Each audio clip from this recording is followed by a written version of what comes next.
Friends, मेरे नए blog में आप सभी का स्वागत। जो है मैं आज ग्वालियर का किला पे आई हूँ।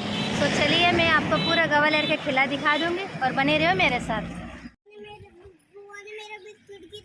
कोई बात। तो जैसा कि फ्रेंड्स मैं आए आप लोगों को बताया है कि मैं ग्वालियर के किला पे आई हूँ।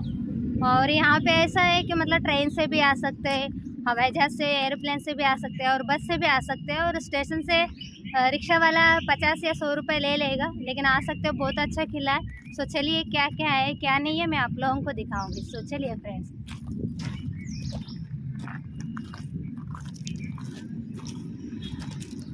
अब मैं चलते जा रही। सो चलिए कि फ्रेंड्स मेन गेट से थोड़ा सा आगे चलकर चले गए तो ये जगह है, ये है बुद्ध भगवान का बहुत अच्छा ये बना हुआ मूर्ति। सो आप लोग देख सकते हैं और मैं दिखाना भी चाहूँगी, तो देख सकते हैं फ्रेंड्स।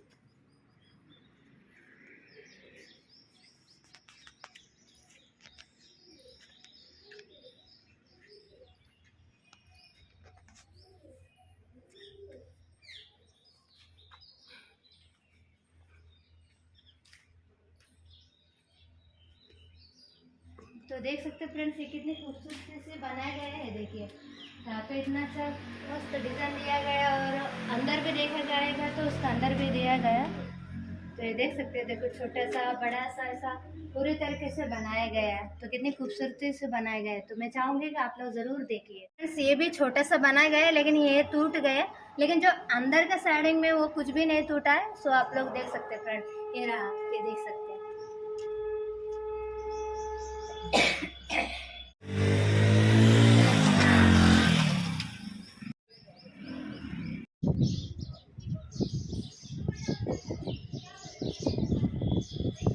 ग्वालियर के जो ऊपर जाने के बाद ये जो रिक्शा है सब जगह घुमाएगा तो उसका 250 रुपये लेगा। तो चलिए हम दिखाते हैं।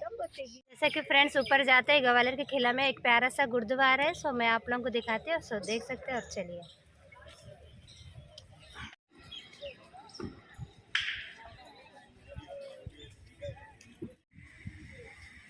तो जैसा कि ग्वालियर के किला में बहुत अच्छा गुरुद्वारा है, तो फ्रेंड्स आप ज़रूर आइएगा, देखिएगा, बहुत अच्छा है गुरुद्वारा।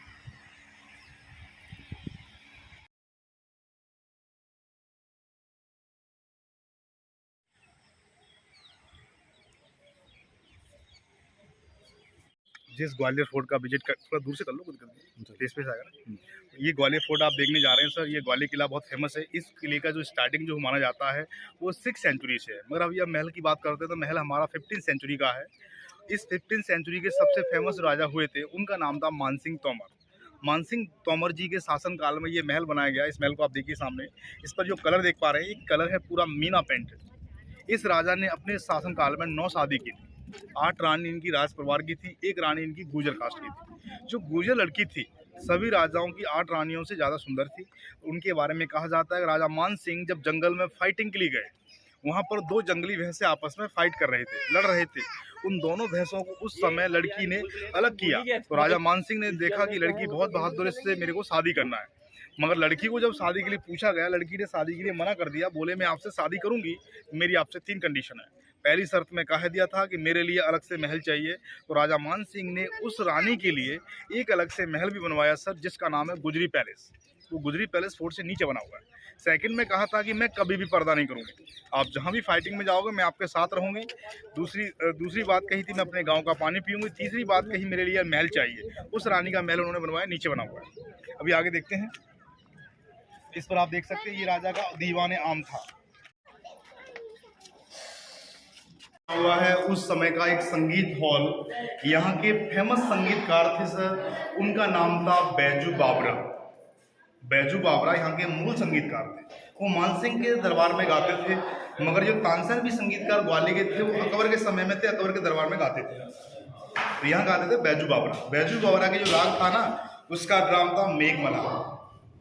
ऐसा माना जाता है कि मेघमला गाने से बारिश भी होती है। तो यहाँ गाने से संगीत होता था, रानियाँ ऊपर बैठती थी। आप ये देख सकते हैं ये लेडीज फिगर बना हुआ है, ये गुजराती डांस है डांडिया, क्योंकि इनकी एक वाइफ गुजरात की भी थी। उस रानी का नाम था उर्वशी, इसलिए उनके नाम पर उर्वे गेट दिया गया है। ये है म्यूजिक हॉल। राजमहल के अंदर ये संगीत हॉल है। ये बगल में आप देख पा रहे हैं ये राजा का दीवाने खास था। इस दीवान खास की विशेषता ये है कि राजा मानसिंह हमेशा टॉप पर बैठता था और उनकी वाइफ इन विंडो के पीछे बैठती थी। उनकी रानी विंडो के पीछे बैठती थी। यदि राजमहल के अंदर कोई फाइटिंग के लिए जाता है तो उस समय उनके फ्लैग में ये चीज होता है, देखिए क्या है, फेस एलिफेंट का है, टाइगर का गर्दन है, बॉडी का बैक साइड एरिया हॉर्स घोड़े का है, तो ड्रैगन का पूंछ है, मुंह में हाथी लगा हुआ है। ये उनका लड़ाई का प्रतीक है। यदि राजमहल के अंदर फाइटिंग होती है तो उनके झंडे में ये निशान होता था। अगर राजा जी को लगता है कि हमारे यहाँ फेस्टिवल हो रहा है तो फेस्टिवल के टाइम पर उनके फ्लैग में पीकॉक चिन्ह होता था। इधर देखो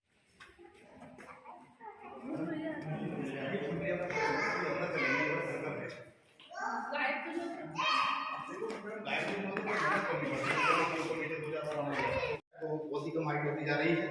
सेकंड बात ये है कि उस समय पर राजमहल में छोटे छोटे गेट क्यों होते थे? क्योंकि राजा ना शादी स्वयंवर में करते थे सर, मतलब धनुष चलाकर तीर अंदर नहीं जाएगा।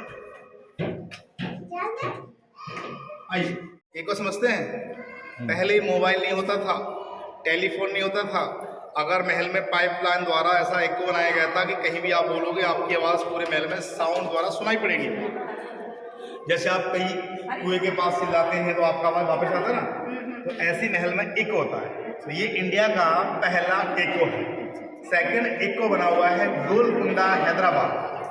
थर्ड नंबर का इको बना हुआ है लखनऊ। और लास्ट वाला बना है गोल गुम्बद बीजापुर। बीजापुर तो गए हैं, तो यहाँ का बोलने वाला आवाज़ पूरे महल में साउंड होता था। अभी लोगों की वजह से बंद कर दिया क्योंकि लोग चिल्लाते हैं। ये उस जमाने का इको है। मगर ये महल की खूबसूरती खत्म हुई है लोधी एंड मुगलों के बाद। मुगल लोगों ने इसको जेल बना दिया। मुगल राजा औरंगजेब जब यहाँ से शिवाजी महाराज से जब लड़ने गया था ना, उससे काफी समय पहले उनके पारिवारिक समस्या हो गई थी, लड़ाई हो गई थी आपस में। औरंगजेब ने अपने फादर को रेड फोर्ट में बंद कर दिया था, अपने भाइयों को ग्वालियर में। एक यहाँ से भाग गया, उसको दिल्ली जाके पकड़ा था चांदी चौक पर, गर्दन को काट के एलिफेंट से चलवा दिया था। सुजातपुर ने मिर्जापुर में दीवालों चुनवा दिया था। और एक भाई को वाइट स्वॉर्ड से लेके यहाँ तक रॉड डाली। इसी जगह पर औरंगजेब ने मुराद को फांसी पर लटका दिया। तो ये जगह झूला घर थी, बाद में ये फांसी घर बन गई। तो ये फांसी घर है। फांसी घर समझते हैं?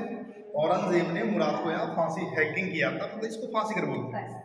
और एक चीज और है, ये गोल गोल देखिए, सुबह रोशनी यहाँ से 7 बजे, 8 बजे, 9 बजे, 10 बजे, ऐसे करके लास्ट में यहाँ 6 बजे। उसके बाद कोई गोल नहीं है, मतलब अंधेरा हो जाता है। तो हमको इसमें टाइमिंग का पता लगता है। इस महल की खास विशेषता है कितना भी इंटेलिजेंट बना रहे हैं, पर इस महल में इतना घूमना आसान नहीं, इतना लोग सोच के आते हैं बाहर से, समझ ना? ये भूल भुलैया है। अब लोग तो वहाँ से भी चले जाते हैं, वहाँ से भी चले जाते हैं, यहाँ से भी चले जाते हैं। ये पूरा महल कन्फ्यूज। देखो महाराष्ट्र के लोगों की बात छोड़िए, महाराष्ट्र के लोग तो पुरुष मेल फीमेल सभी लड़ते थे तथी फाइटिंग में, तो उन्होंने बहुत बड़ा योगदान दिया था। आप समझ रहे हैं? राजपूतों में पहले कल्चर था हम छुप के वार नहीं करेंगे, निहत्थे पर वार नहीं करेंगे, रात को दुश्मन को भी हमला नहीं करेंगे।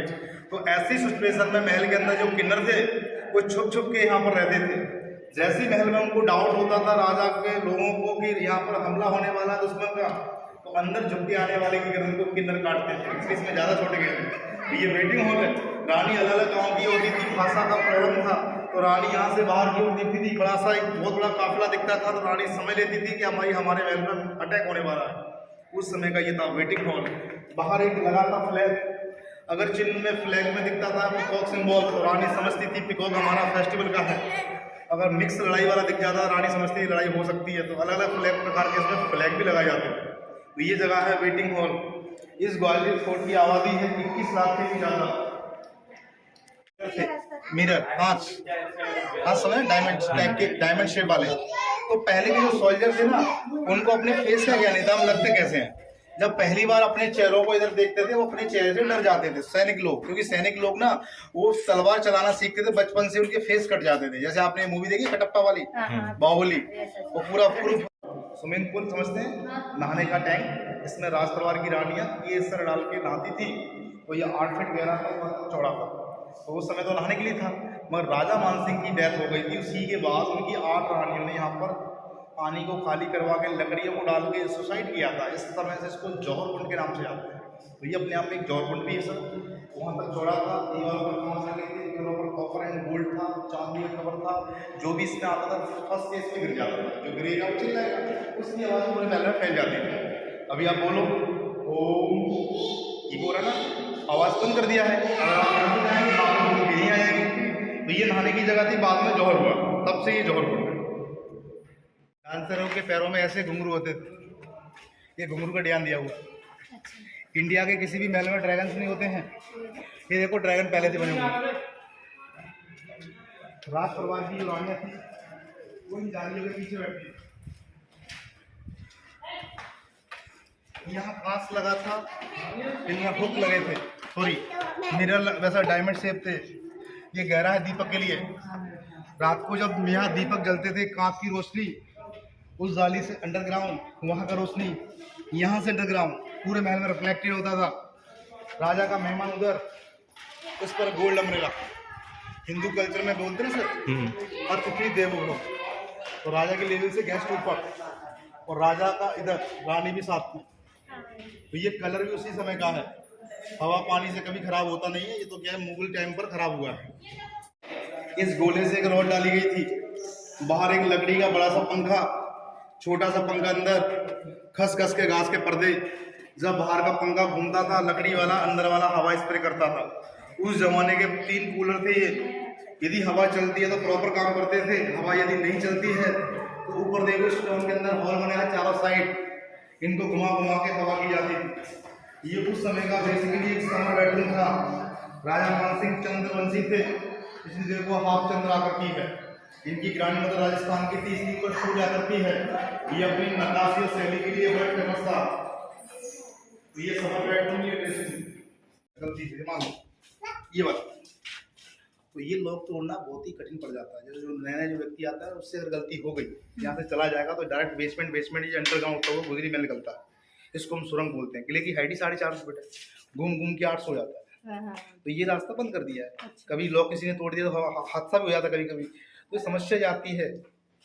तो इसलिए इसको बंद कर दिया है, क्योंकि जो लोग घूमने आए ना उनको क्या मालूम कि क्या है ये। अंदर जाएंगे 100 फीट के बाद लोग। राजा मानसिंह तोमर के समय का ये मंदिर है। आप ये सामने देखिए, इसमें ये छोटी छोटी विंडो है। इसमें टोटल 33 विंडो है। 33 विंडो में 8 वसु होते हैं, 11 वसुर होते हैं, 12 आदित्य होते हैं, 2 अश्विनी कुमार होते हैं। ऐसे मिलकर के 33 गॉड बनते हैं। और इसमें देखिए छोटे छोटे ब्रैकेट में यहाँ मिरर होता था। इनमें कलर मेरे डायमंड था। ये पूरा हॉल सजा हुआ था। कलर मेरे डायमंड को छुपाने के लिए देखो हुक लगे पर्दे के लिए। ऊपर देखो रुद्राज का सेम लगा हुआ है। ये 508 मूल्य की माला है। ये एक्चुअली में ये उस समय का मंदिर हुआ करता था, तभी से इस महल का नाम दिया है मान मंदिर पैलेस। मानसी महल के अंदर ये पीछे दिया ना परिक्रमा राउंड, तो मंदिर में परिक्रमा लगाई जाती है। अच्छा। अभी ये महल आपने घूमा, इसी के बाद जब जैसे आपने लोकल गाड़ी हायर की है तो यहाँ से आप पैदल वापस जब जाएंगे पार्किंग से, तो वहाँ पर ना एक मंदिर बना हुआ है गुरुद्वारे के समीप। उस मंदिर का नाम है सास बहू का मंदिर। सास का मतलब ये नहीं है कि सास बहू की लड़ाई होती होगी। रियल विशेषता ये थी कि उस मंदिर का निर्माण 11वीं सेंचुरी मतलब 11वीं शताब्दी में राजा महिपाल ने किया। उनकी जो मदर थी विष्णु भगवान की पूजा करती थी, उनकी वाइफ भगवान शिव की पूजा करती थी।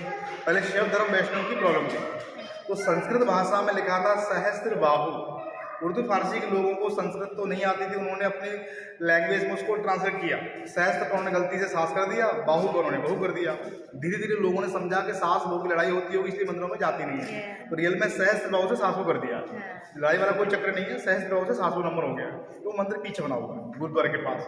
उसी मंदिर के बगल बना है तेली का मंदिर, जो साउथ इंडियन शैली का है। मीनाक्षी मंदिर का सेम डुप्लीकेट है। मंदिर का नाम था तेलिकम्मा, जो आज में हो गया तेली का मंदिर।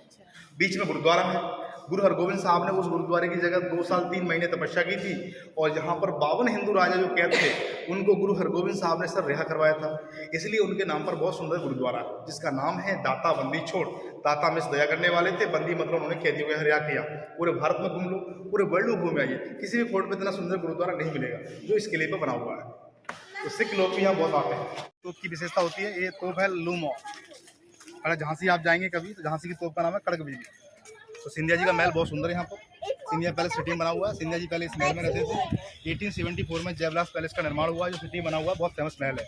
उस महल के अंदर अगर जाएंगे घूमने के लिए 500 kg गोल्ड कवर तो दरबार हॉल में लगा हुआ है, 560 किलो। उसमें 2 झूमर है जो दुनिया के किसी म्यूजियम में नहीं है। डाइनिंग टेबल पर चौधरी चांदी का ट्रेन चलता है, जो कोई ड्रिंक करता है ना तो पी सकता है। अब तो नहीं है, मतलब पहले राजा महाराजा के समय पर पीते थे। वो रॉयल है, मतलब अपने हिसाब का। इसमें बहुत सारा सामान है, राजाओं के कपड़े, साड़ियाँ। ग्वालियर के किला में ये जो सास बहू मंदिर है बहुत अच्छा है, तो चलिए मैं आपको दिखाती हूँ। जैसा कि ये सीढ़ी है, सीढ़ी का स्टॉप में देख सकते हैं साइड में कितना अच्छा बना हुआ है।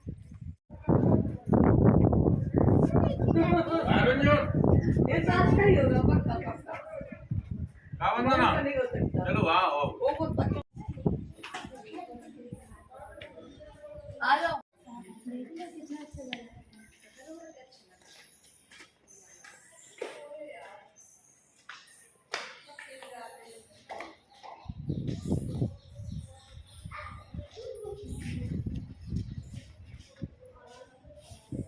फ्रेंड्स ये सास बहू का मंदिर है, तो कैसा ही आप लोग देख सकते, देखो कितनी खूबसूरती से बनाया गया है। ये देखिए सकते, ये देखिए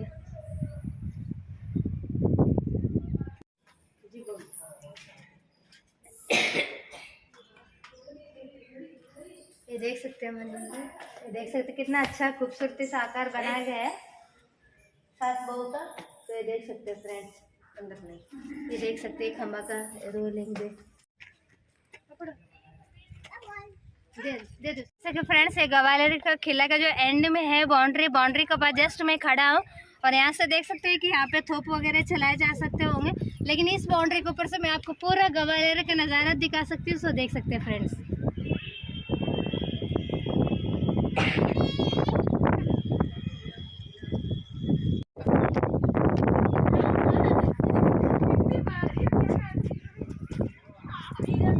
किला में जैसा देख सकते हैं कि तेली का मंदिर भी है। सो आप लोग देख सकते हैं फ्रेंड्स, ये रहा।